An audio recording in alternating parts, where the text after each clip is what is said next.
Donc maman va tata bande ko partout vous allez mbote. Parlement Matongé chez Babi de Schengen, les amis de l'Ouest international. Tozui déjà décision de les alakaka.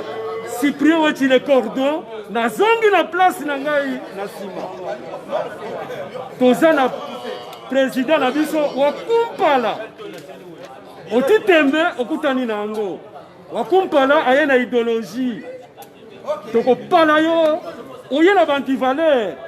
Ah, wakumpala. Na koloba lisusu mingi te parce que mongongo ya Oueti soki bayoki kaka boye batu bakokata. Leke mama si baye. Oh bandeko. Naza leke mama si fate. Eza kaka ba boulot oyo tosalaka. Yango toko pesa parole na président na biso. Toujours le cas directement na YouTube pe na Facebook. Wakumpala président na biso yeyo oza na parole. Na pesi na loba na mboka wa mbote place bazali ba téléspectateurs na biso balanda ka biso na pesi ba mbote place bazali no yo kutala na bino batu ba signaler ngai volume eza na se batu bazolo ba ebele déjà batu ba koti babandi ko koma zela na serré ba caméra avant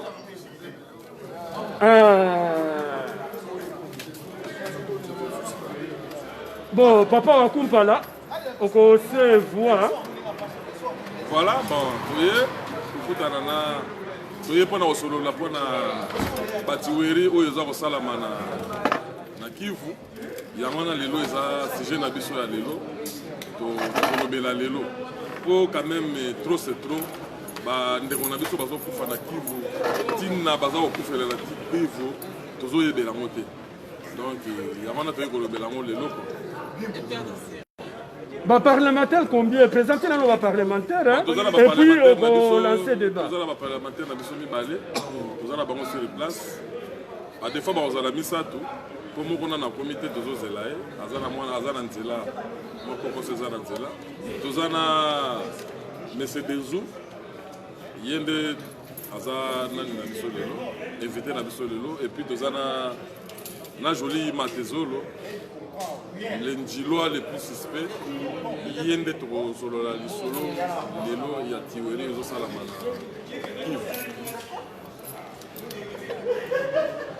Mais tu as déjà un débat. Tu as déjà un débat parce que. Tu as un sujet combien les lots?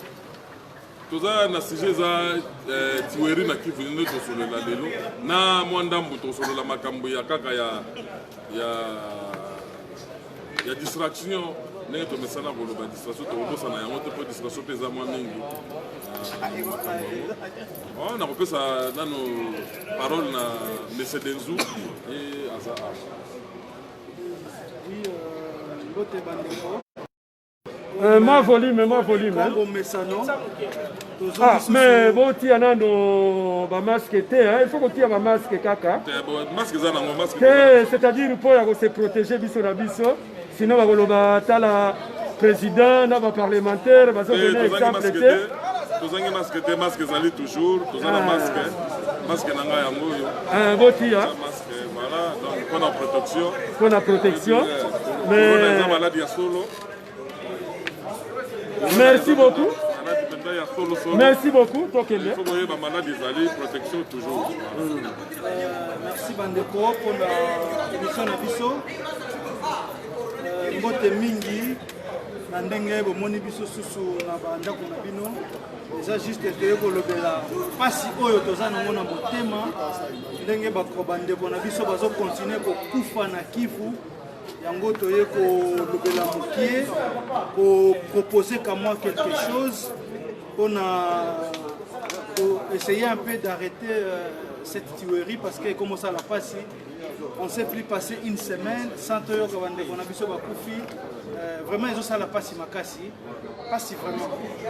Donc pour ça débat est en makasi mais on a kokota problème il y a est c'est une guerre asymétrique. Quand on dit une guerre asymétrique, ça veut dire que on ne connaît pas l'ennemi en fait. L'ennemi c'est fond na kati ya population. Et na Est, il y a encore un autre problème. Oh, ils ont vraiment une guerre à Est, ils ont guerre moko.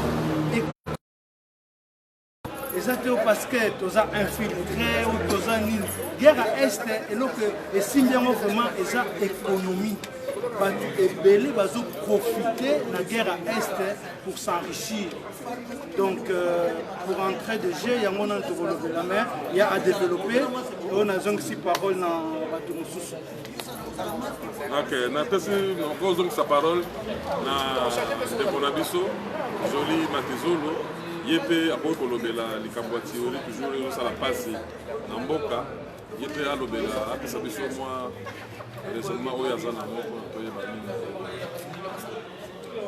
D'abord, un mot de la communauté congolaise mobimba. Nga kombo na ngai Joli Mantezolo. Moi na mboka lokola bino bato bozolanda biso. Le problème il y a sujet de ça nango lelo. Eza très simple mais na mitema ezo kosala biso passe. Na sens nini? Koyoka bandeko na bino na province moko boye bazoko boma bango et ça la passe na mitema. Ça dit soko za vrai congolais ya makila soko yoki mabomi ndeko no quelque part vraiment faut être touché yo. Ça dit soko touché yo c'est goza congolais. Soko touché yo te c'est goza la no congolais tout. Ya moni sujet à lelo na les amis de Wechi tolobaki no to fandaki to bulaki. Il faut vraiment tout fan de l'ango, vraiment tous les minduki qui nous soutiennent, tout le monde est là, pour tout le monde est wana. Il y a des moyens, il y a des wana, et ça, photo le bango na média pour dénoncer ango. Alors le quoi de ça pour dénoncer ango boye, et ça peut sujet moko, babandi ko bandi ko na biso, les lotés, ça date. Alors ils ont continué kaka, ils ont vraiment, faut vraiment, il faut essayer là. Il faut essayer là. Il faut essayer là parce que les gens na Beni, Bukavu, partout, donc il faut vraiment essayer là et essayer là. Président, question moko euti na public balobi. Président, après ta serment pour garantir l'intégrité territoriale. Mais batu bakomi kokota, bazambien bakoti, barwandais bakoti, baougandais bakoti, basud-africains, ba 9 pays voisins, bango nyonso bakomi kokota la biso. Est-ce que toza na président ou bien toza la présidente? Kambo oyo ba parlementaire na yo président bolobi nini? Non. Toza la président Zali benda zo sala penda musala ndenge longo bami azo sala musala président Zali.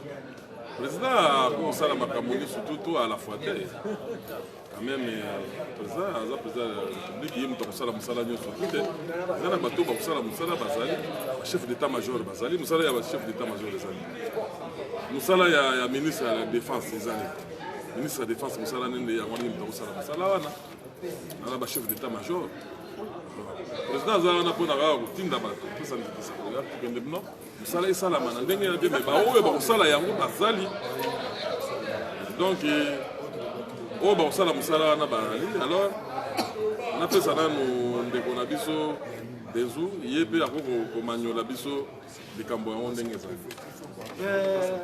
Question oyo excusez-moi le terme pour dire qu'on n'a pas un président.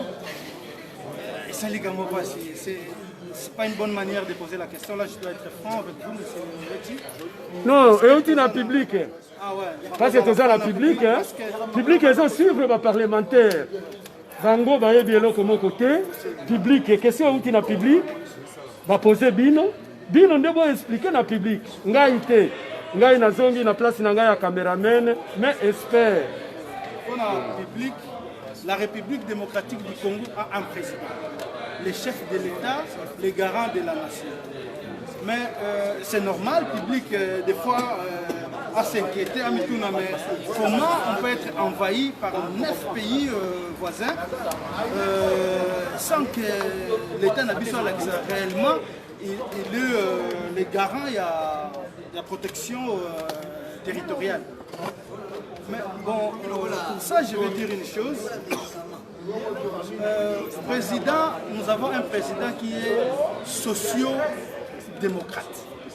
Donc, l'idéologie est socio-démocrate, vraiment et ils utilisent plus la diplomatie.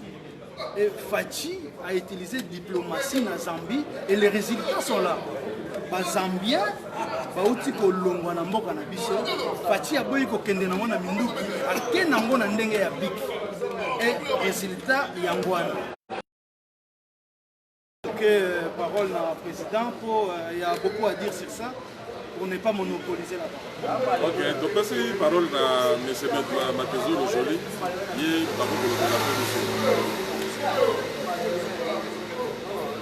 non mais ngai eloko na ko bakisa les problèmes ezali premier ali la guerre wana président oui toujours président Fati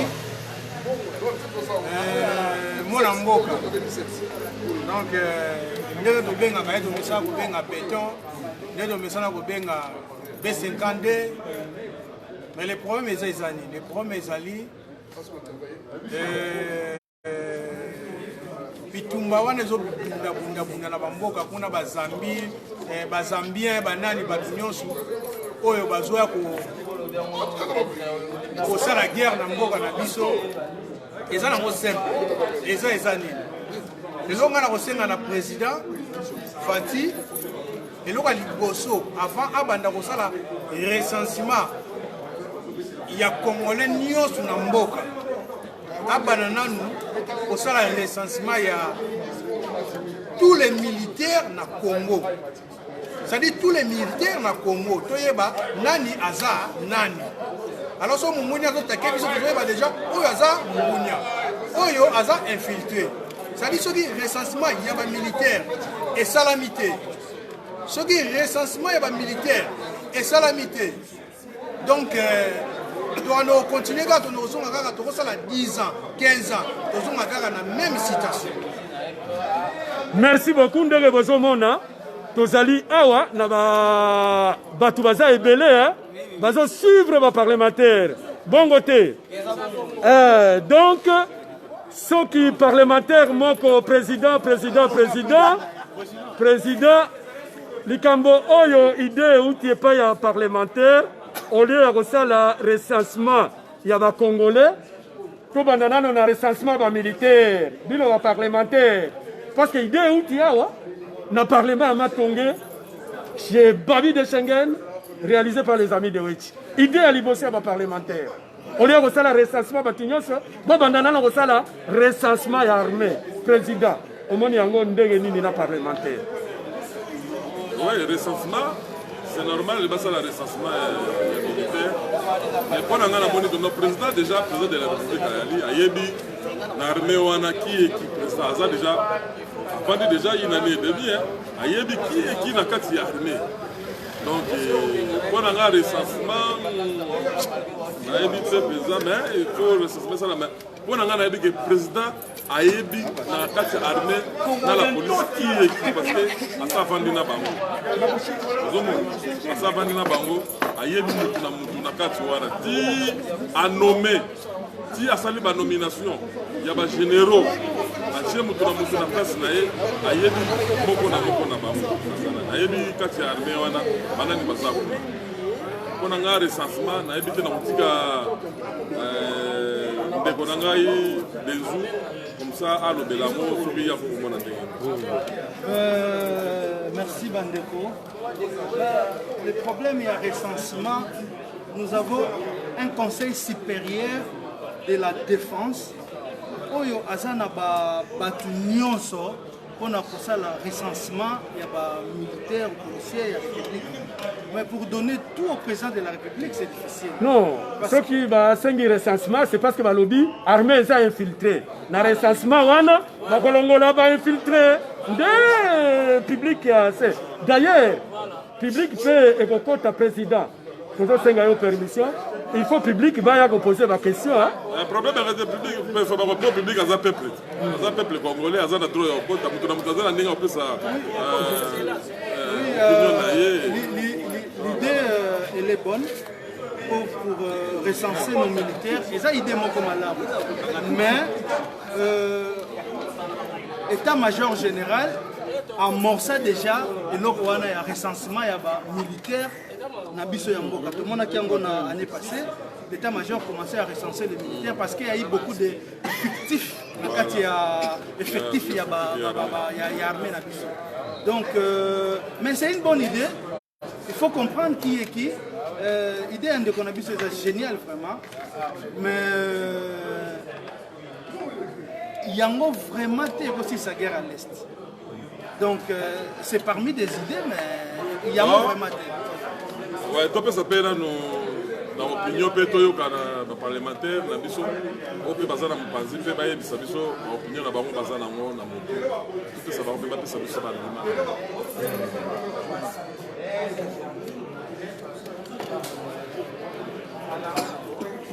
voilà topesi ndeko na biso mpe azali koleka akuti biso monsieur Olivier topesa ye mpe parole apesa biso mpe mwa argument na ye toyokani na opesa mbote na bana opesa mbote na peuple congolais bisika bazali moi volume parce que toza mosika oh papa toza na émission bakongolais nyonso na etandi nyonso ya mboka na biso Là, il y a intervenir à une situation, on va nous se présenter comme on a Olivier. Et ça, la vie sur moi passe, la situation est dans le monde.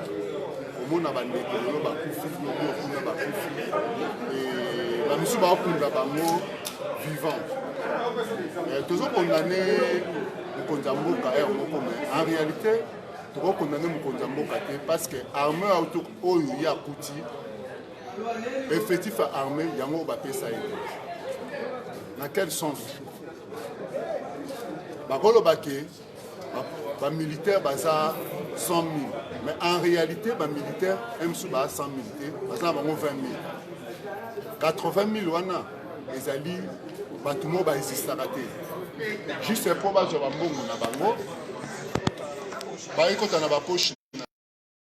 alors, c'est pour cela que nous avons l'armée n'a pas de passoire. Donc, l'autre, c'est que d'abord, il faut recenser les soldats les policiers. Là, ceux qui, par exemple, dans Kivu, 10 000, donc, ils ont 10 000. Mais quand on a Kivu, 10 000, même si on a 5 000. Et bango bazoso bambo na wata ma poche alors ba armée mususu ya nzinga tant bazo ya bazo kota na mboka avec facilité et loko makasi ezali avant na nous banda recensement ya peuple congolais faut banane pour recenser ba militaire nyonso quand on dit le militaire c'est les officiers quand on dit le soldat ba soldat oyo ba troupe faut banane na ba troupe les troupes comme les soldats, les militaires. Et pour les officiers, aux officiers, oui, effectivement, autant de wapi, au la formation nini. C'est pas que parce que il y a un tel, il y a sous-lieutenant. Et sur ça, là, il faut rien. Au moins, on n'a même pas la technique, exacté. Ben, na idée wana, batuni pe village na yo, yo za officier nini, diplôme nini, village na yo eza wapi. Voilà, c'est ça. Chef coutumier na yo aza nani. Oyo aza la chef coutumier te, ba bengani ye. Mais voilà, on a dit que pour recenser d'abord basoldat nyonso na bamilitaire nyonso na bapolisier parce que dernièrement toyoka yango eza biloko toyoka na azali na Kinshasa ntango babengaka bato na parade oyo ezalaki seko eza na bato mosusu bayaka wana bazala bapolisier te bayeka wana bazwi bambongo na bango bakei bacolonel bagénéraux existaka te bazwaka bambongo na bango tolingi susu bongo te mpo armé ezala makasi so baza 20 000 toyebi ke armé na biso bazalaka 20 000 mpo toyeba wana fo toleka na recensement. Président, idée oyo ya recensement et puis ceux qui va recenser pour soldats na biso ala qui sa chef coutumier na ye comme ça tokoyeba ceux qui a vraiment vrai congolais. Idée wana bomoni yango ndenge nini ma parlementaire. Raisonnement de mon avis a eu des situations et ça m'a bête. Vous avez raison, il y a effectivement normalement ceux qui dans le recensement il y a des militaires. Il faut bailler qui est qui militaire aux nani ou tu wapi ou tu la famille nini village na yo nini province na yo nini utanga wapi masuwa na yo nani. Il faut militaire nous surtout à la formation à yebi ba masuwa na ye militaire à la formation ko zanga ba masuwa na ye ba masuwa na pe ba woye ba ye to ka pesi masuwa na ye ba to ba masuwa ne ba woye ba o wana za masuwa na nga to sala na ye formation telle place telle ils ont été ba militaire kaka changa kaka ndenge wana botamba yango no zomona mo ba désordre les a ebele ba désordre moi mingi moi ba tiweri na kati ya mboka na Kivu kuna yango to déplorer ba biloko wana zomona recensement eza mabete mais na pe ça peut des eaux on a pas monopoliser na les paroles des eaux pe ya idée na biso ya ndeko bapesi vraiment eza idée moko parce que il y a la place ya yango parce que non kota kaka yaka bomoni tozali awa na ba parlementaire baza mwa ebele ndenge toyebisaki bino vanda kasi kota kasi mpona nini tolobi recensement yo lobi nini non yango un policier ou un soldat il faut s'identifier. Oui. Mais si on vient pour parler de non, yonde au côté la contre-état. Namboka oza organisé. Policiers, militaires, nous tout oza pays oza organisé, nous tous ça identifié. Mais papa, même travailleur. Mais papa, awa batu bazolanda yo mokili mobimba. On répétait makambo balobi, basa la recensement. Chaque policier a la qui sa village naye, chef coutumier naye. Ceux qui ont la chef coutumier te, aza la village te, donc aza congolais te, balongolaye na armée. Bauti koloba. Et là qu'on nini ya mabe, oyo balobi, oyo yo moni na makambo na lobi. Papa Wechi, non, bah parlementaire ngaïté. Moi, je vais répondre. Ne t'inquiète pas, je vais te répondre. T'inquiète pas, papa. T'inquiète pas, je vais te répondre. Au moins, il y a un banayo. Avec Moussika. Bon, Vandana Noana, parce que tu as la Kiwana. Laissez-moi continuer. Je suis tranquille, je suis calme. Au moins, pays. Nous tout. Frontière, il y a pays pour nous orienter.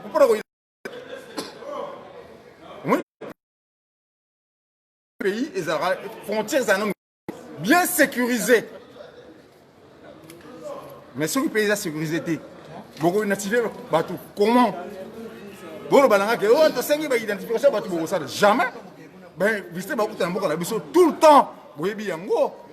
Papa Wechi, Yango. Burundi, maintenant, proposition, on peut signer. Il y a toute place à ma proposition. Fais sa proposition. Proposition, na 4 minutes, non.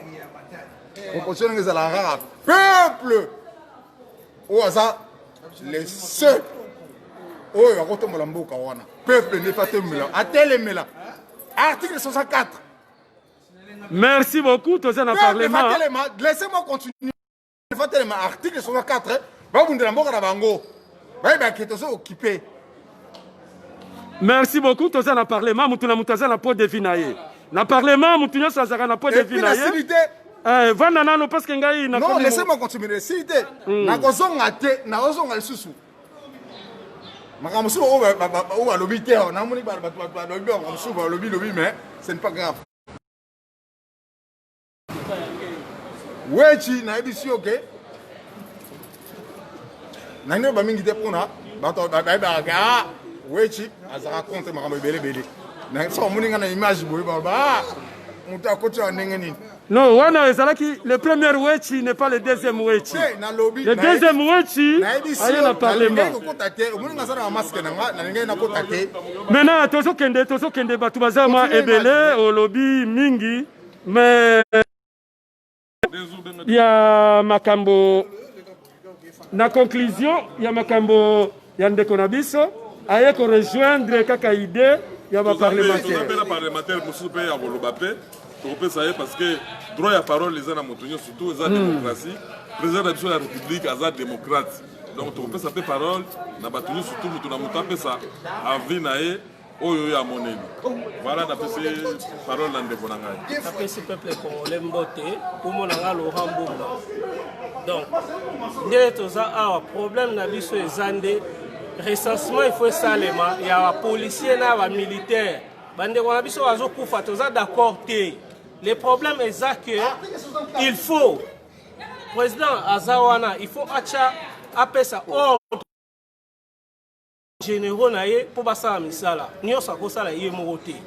Et puis ba soda wana o baza wana ba policier il faut basala mieux payer pour pas déranger peuple te. Policier faut basala mieux payer pour na tango azokanga ayeba ko mbongo ya population te. Mamunyo soit la présidente de Salango. Et sa mentalité faut kotisa na peuple. Et quand à bilo wana nyonso na ba soda mais so soda za mieux payé te. À côté l'autre parce que ça mieux payé te. Donc et l'autre il faut atala yango pour na ba policier ba sa musala ba malamu soda zo kende guerre. Soda que guerre za payé te. Aro bundani na optika na bitumba. Mutu nyonso asala musala na ye. Oh là là là là là là là là là là là. Tozokende ndenge ezali eza aléa ya ba parlementaire tellement mulunge eleki pression eleki caméra ekomi kosote parce que bamosusu balobi kaka soulèvement populaire pays eza occupé caméra pe fâché yango pe ekei mais ezali kaka token donc pona tozonga tozana kanda tozana esengote bandeko na biso bakufa à chaque fois et puis makambo baso continuer kaka kokufa tozana esengote président azana apesa ordre na ye et puis afuta ba soda mutu moko te asa musala na ye o ba ofute mbongo ta sa musala na malamu bomona ngwa ba police na ba soda ba est-ce que ba payer donc ozo kende guerre mais soda kufa na mbongo ne na poche policier akufa na mbongo ne na poche tango osala musala na ye a corruption te mais non ils ont continué parce que baza mieux payé te et puis ba généraux nyonso ba mbongo kuna ya ba effectif ya ba policier na ya ba soldat o baza ba existara te non tu es d'accord nango te et les camboyo ya recensement au monde yango ndenge nini ya ko ba recenser yo on a quitté village na yo na ba chef coutumier photo yeba ke oza congolais recensement il faut salema mais tango e salema la mutu azala libumu na nzala te tant recensement zo salema na mutu azala nzala na libumu na ye akofrodese ka bato ba okota mutu osala recensement il faut ba futa ye malamu azala na nzala te so azala nzala okotsa ba fraude et là on y sont na nzala na mboka na biso parce qu'ils sont pas mieux payés à côté ça mutu ba fait 1000 francs à côté mutu mais non sinon on va lancer la tourner quand voilà comme na zena ngwa oloba yango wana ezali toza kaka na kati ya parlement avec le président wa Kumpala. Toza pena invité monsieur par le bapel sous. On a besoin parce que toza na besoin de tout ça va faire. Ah se présenter après ça na kombo na ye. Pona kobanda na pesi bandeko na biso nyonso ya Congo mbote. Tout Congolais na pesi mbote. Bandeko bazana est. Nayebi ke bozolo na biso na bilili à travers plateforme où il y a Papa Wechi. En tout cas, tous les Sabino du fond de guerre, on est ensemble avec vous. On est tous ensemble avec vous parce que et le retour ça là où ezali lit nabiso pour namboka nabiso Congo. Et puis Papa Wechi tantôt tant au choix d'émission au lobby par rapport il y a guerre na est. Au lobby le Congo est-ce que Fachi azali président ou bien za présidente? Est-ce que Congo est un président ou bien za présidente? Ozomona. Mais ngana zoloba, to loba ta président, auto loba que non. Fachi c'est un président oyo azolinga pour instaurer état de droit na kati ya mboka. Déjà il faut koyeba que non, tant azu bokonzi, Fachi asali ba alliance. Azali démocrate asali ba alliance na ba alingi makambo ezala na mobulu te nanu koluka état de droit soki efandi nde akokoma siko ko débulonner batu oyo bazokanga ke makambo ekende libuso ba miyibi nyoso wana parce que yeboko Fachi azala volonté ko salelo azala volonté ya kege récit nde omoni bandeko bazoki balobi il faut makambo ya recensement siko pona recensement esala ministre des Affaires étrangères et ministre de l'Intérieur Azali Nani. Yo organise mtuana akondima recensement et ça la facilité. Akondima recensement ça la facilité. Mais logiquement il faut le recensement et ça les pour na koyeba nani Azali Nani. Koyeba nani Azali Nani. Président Makoy sait que no batindi peut-être 10 000 personnes na est wana. Tant que na est bazali 2 000 personnes. Ration ya militaire. Bazo pesa mongo pona osoma ration ya militaire. Ration ya militaire rezo kene na poche ya bato. Président azana vérité. Il faut koyeba peke non banani bazali na chaîne ya dépense. Banani bazali na chaîne à dépense. Le gars il sait pas faire correctement son travail. Le gars il n'a pas la même mise surtout. Il y a des gens qui l'empêchent pour n'a pas ko sala musala ndenge et sengebelami. Donc pour nangai ndenge président osala musala na ekitoko bawela ki ba poste ya ba ministère ba poste ya ki député ba poste banani mais ba poste la ki justice et loko bazu bango Fachi sali bango ba benga le coup du maître osomona déjà tozo kene déjà na développement président lobaki que non année 2020 ezali année ya action mais action ya liboso ya mwana bozomona qui pouvait croire que juge ou le président ou la cour de cassation il pouvait démissionner avec au batama ou potoir et ça déjà pas ya liboso déjà auto sali pas ya liboso toujours que il faut que ça la confiance tous là batumoko boye tous là unis totika tribalisme totika makamokoloba n'importe quoi totika haine yelo Papa Wechi soki onimi awa osa la plateforme na yo oyo na nani ababi Schengen parce que yebike non awa ezali Congo Congo azali Mutetela azali Muluba azali Mungwanda azali Muyaka na bututu azali yango nde ozu idée wana parce que yebike non idée ekobima na toutes les 11 provinces ya Congo ozo comprendre et loko wana il faut koyeba que non président azali vraiment président Fachi Beton azali combattu qu'on déboulonner le système oyo ezalaki en place pendant 20 ans, c'est pas un inclin d'eux. 20 ans, papa. 20 ans, wapi. Pas ceux qui 18 ans, non, 32 ans. 32 ans, voilà. 4 ans, voilà. Kabila Père. C'est pas un inclin d'eux. Ça fait 59 ans. Et les gens oublient. Corrigez, non. Oui, 59 ans. Voilà. Et les gens oublient. Ça, là, 59 ans. Et les gens oublient que le ordre nabik eza na bibundelité bango bazoka pouvoir na bibundeli mais il y a zozo bokonzi nabik mais c'est un monsieur à féliciter c'est un monsieur qui c'est un monsieur qui a les on a idée à recensement basali recensement oui oya ba militaire oui et puis chaque militaire a un village na ya la kisa militaire nyoso soka lobi kazali militaire auta na Mbujimai village nini mwana nani koko na nani chef kutimia na yo nani ça que ça chef kutimia c'est dehors o ngai comment on a eu au wakarikara soki kurunziza te tozala ba comment na te na Congo. Bon, ça qui comme la ngai ça nous allons infiltrer. Papa, ça comme na yo ça président wa kumpala. Toke na yo na kananga. Toke na kananga. Ozamo ya nani? Ngai nazali mutu andimelenge chef coutumier na ngazali nani? Chef coutumier après non, chef coutumier après c'est accord. Nde okoti armée. Mais oui. Il doit avoir besoin de mais ça il est bien.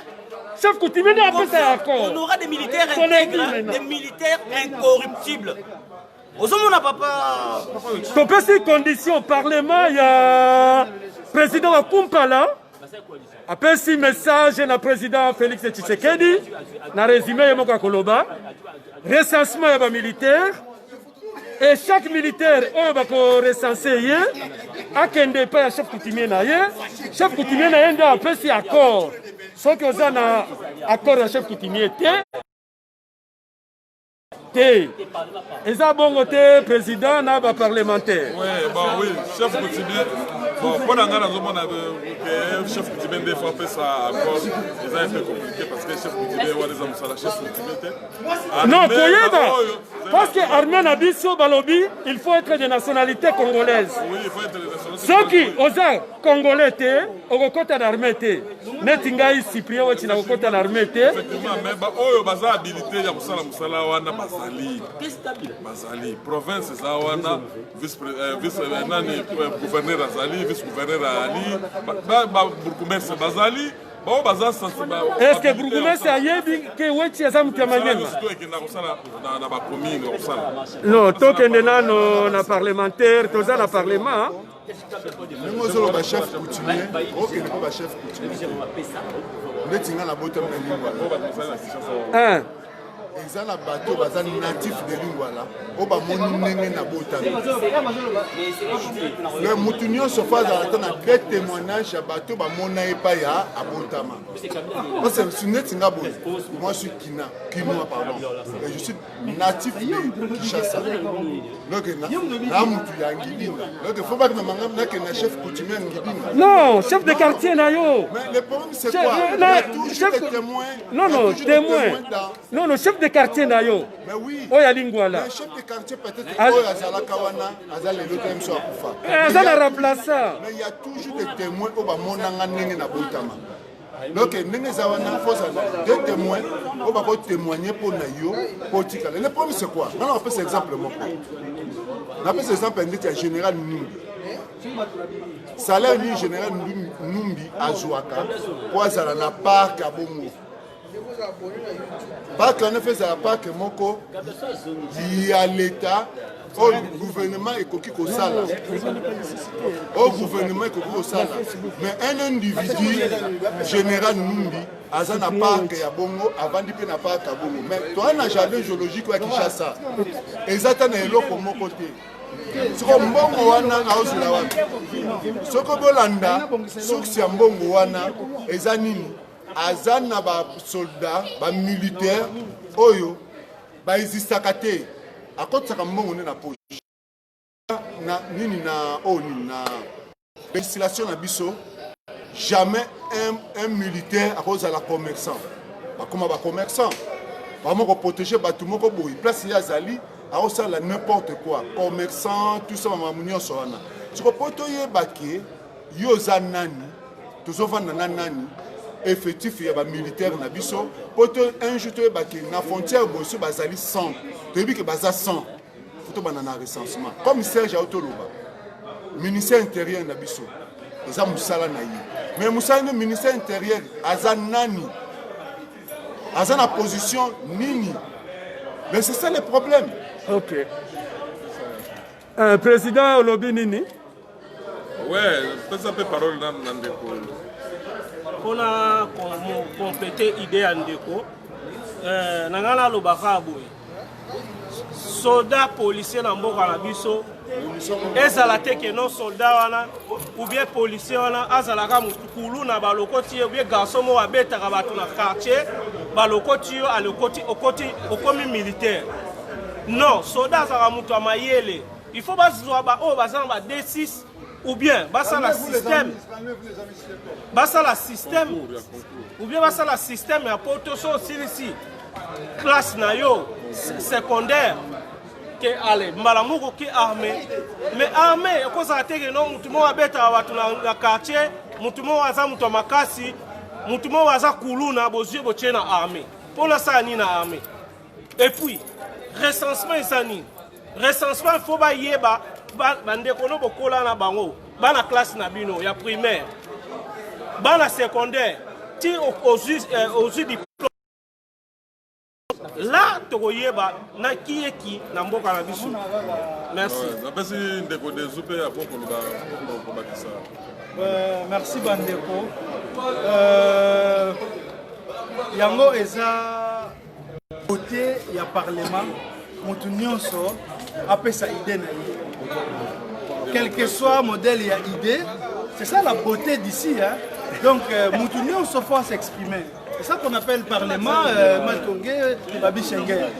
Donc nous sepeli na ba idée ya batu nyonso ndenge ba lobby place batu ba betani mabaku pour comprendre que ça parlement et ça divergence d'idées. Donc chacun doit venir avec son idée pour Banamboka bazala un peu éclairé. Donc nangana ça juste un point de vue. Donc bino bato bazolanda biso bo comprendre que mutu nyonso ake bato mosusu bazoloba na ba émotion peut-être mais azana droit na ya kolonga. Yango nde tobengi parlement. Parce que la bato nyonso awa eza place ya bato nyonso. C'est bon? Tu as passé à l'équipe pour le passer. Bonjour, bonsoir. Donc, nous avons parlé de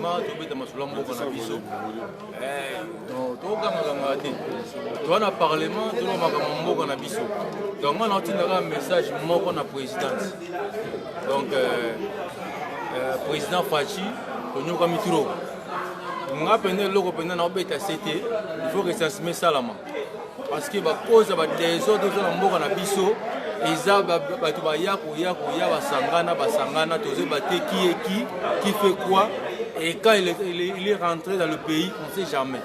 Donc recensement on est à vrai pour na moi 3 ans au tigal nango papa ta une année sacrifier nanu toyeba nanu parce que babiloko au Tanzanie au Burundi au nani tozo yeba susu te toza pe prester l'élection on a pété pour to sala ngo pe to se lo moté na chine ba reporter pe machine pesa okufa to na poste ba identifier mutu moko yo za ranger yo bindo beta masolo ngo donc on a sepeli ke na bonga likolo pour mboka ya biso to fana ba poto oyo eloko malunga ezaka te donc mboka na biso bana biso bakoko na biso babota mawana yo ebi idéologie. Donc déjà on a peine à recensement, on a il faut ça là. Merci beaucoup. Donc on m'a peine à ma carte, donc on a pays mususu. Merci beaucoup. Bino moko bomoni tozali awa na parlement Matongé chez Babi de Schengen. Ba petit langa yo ce display.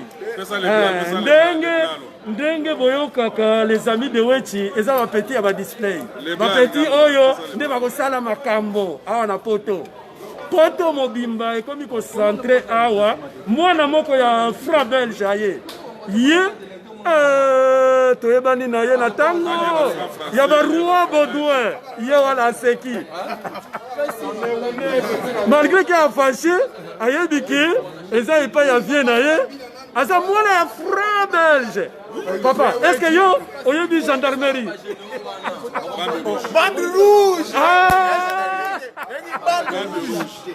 ba petit ya mikolo ba yebi yango biso ni bande rouge na to kona na mboga oyo ni bande rouge ko sala ba ko black te bande na Volkswagen ko sala blanco black te bande jour mosusu ko sala ka émission ya makambo ya fra belge ndenge to sala ki kala ya wechi na vale no to fani mbula na mbula to fani mbula na mbula biso jese me na biso awa biso jese o le jese o mate bo sala mboka ba sala o ba sala mboka na biso tomoni yango ndenge ye amoni yango na misu na la système na poto wa tek tozalaki na ba cabine biso to téléphone na cabine ya balabala oye botika pièce na zune na comment téléphoner na poto ana amoni oh donc matire juste kana mboka na ngai comment se fait-il que bino un grand prêtre mikolo bazo sakumuna bino bozomona na lisusu te tokenda wapi mais Alex Wochi yaya so comme les sika yango to sa tembete so comme les sika yango to sa tembete donc bozali kaka so comme les sika yango to sa tembete puisque biso koma ba komi na honte ba komi na honte hein non so comme les sika yango to sa tembete biso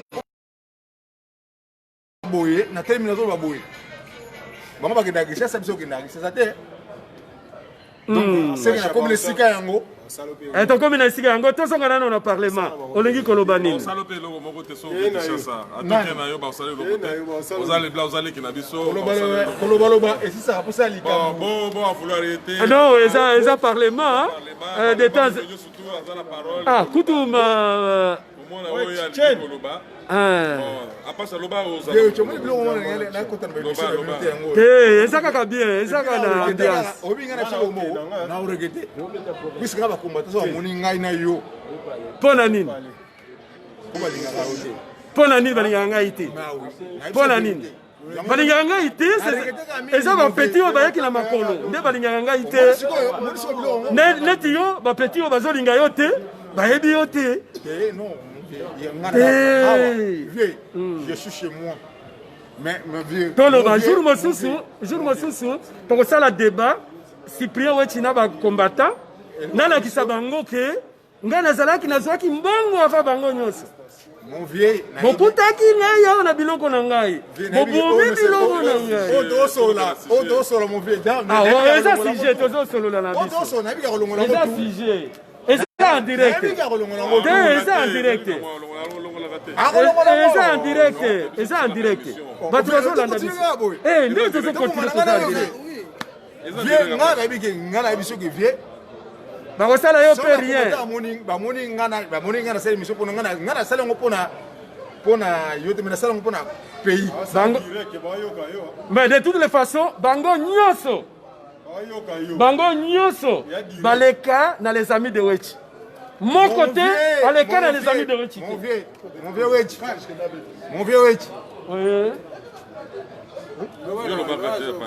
non nga naloba mtali bomoi te jamais ouais non fatu nanga question nga naloba mtali bomoi te jamais bon parlement tokende oza en direct tokende bon fais ta parole na Cyprien mosusu joli pe aloba ah oui moi je m'en fous moi je m'en fous nga naloba mtali bomoi te so atumi ba question na répondre président pesa parole konaka so pesa buna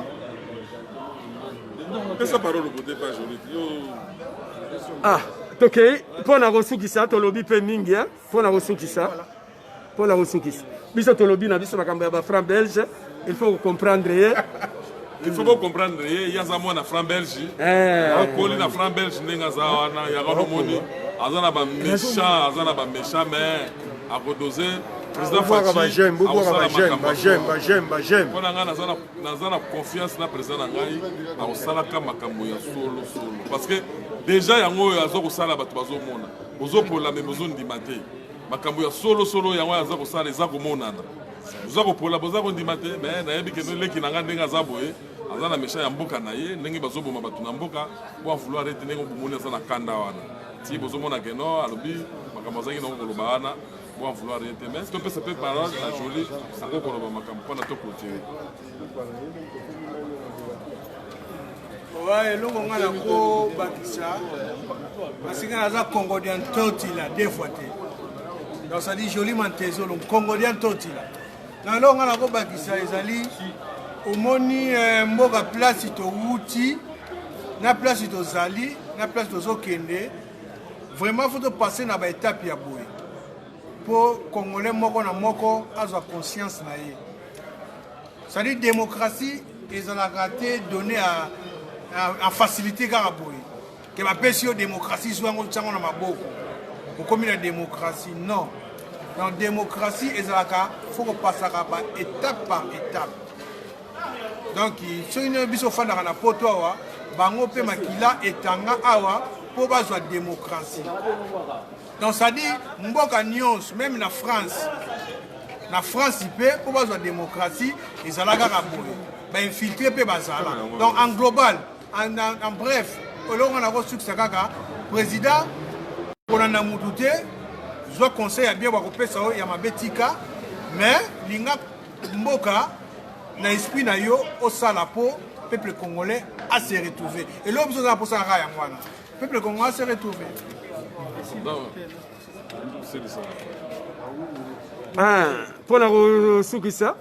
Oui, tu as construit cette émission d'Abisso. Sur les propositions, pour moi, la guerre de l'Est, c'est une guerre économique. Parce que ce qui Batou Babundakana est, selon mon analyse, c'est parce que Batou se retrouve na bakwen na bango. Abiso ki na tiki kwen nanga, Batou Kingandi bakoya koboto langai. Et comment le commerce na bango. Et moi je vais proposer ceci. Il faut un bon plan de développement pour l'Est. Donc, il faut que le président s'intègre personnellement pour un plan de développement à l'Est. De sentir que les minéraux na est économique, la grande puissance est ciment et les autres trouvent et les soldats les généraux, tous ces trucs ils se retrouver dans Katiwana. Donc le peuple il faut proposer un plan de développement Yamalamu pour se sentir bien par rapport à ma belé naïe. Et nakanisi yango eko zala un peu une petite solution pour le développement ya est. Oui, to comme na suka émission na biso comme zala kaka président wakumpala na émission à lelo. Alors to comme na suka to boaka batu na ngai na boaki leki na ngai Facho Idolo moi na Bruxelles ba na Bruxelles ba yebi Facho Idolo na boaki Seru Tambuyamba na Canada na boaki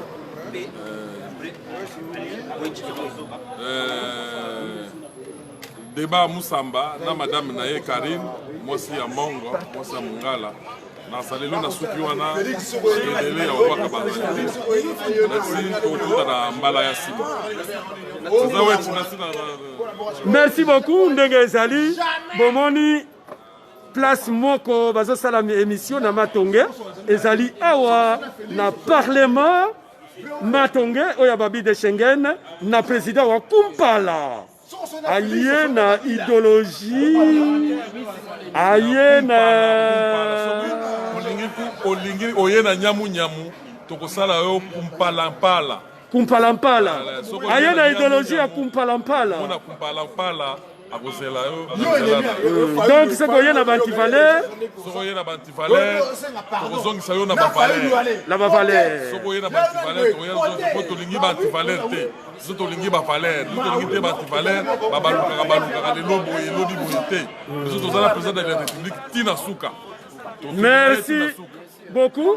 Tokomi na suka émission na biso ndenge bozomona ngai dimanche tokozala awa tokozala na invité un ancien lieutenant formé en Israël Aimé Boloa toko invité yo c'est que ozolanda biso toko invité yo okoya awa ko expliquer biso dimanche à 19h tozana invité ceux qui aza libre akoya awa tokoya ko poser ba question ba parlementaire bazali awa ndenge bino moko bozomona bango bazali bango nyonso bazolanda bomoni bango ba petit yo les amis de Wachita la display tala yo wana on dirait petit depuis oyo poto comme pembe petit nangaye tala ba petit nangaye à display 2 fois t'es avec le président Wakumpala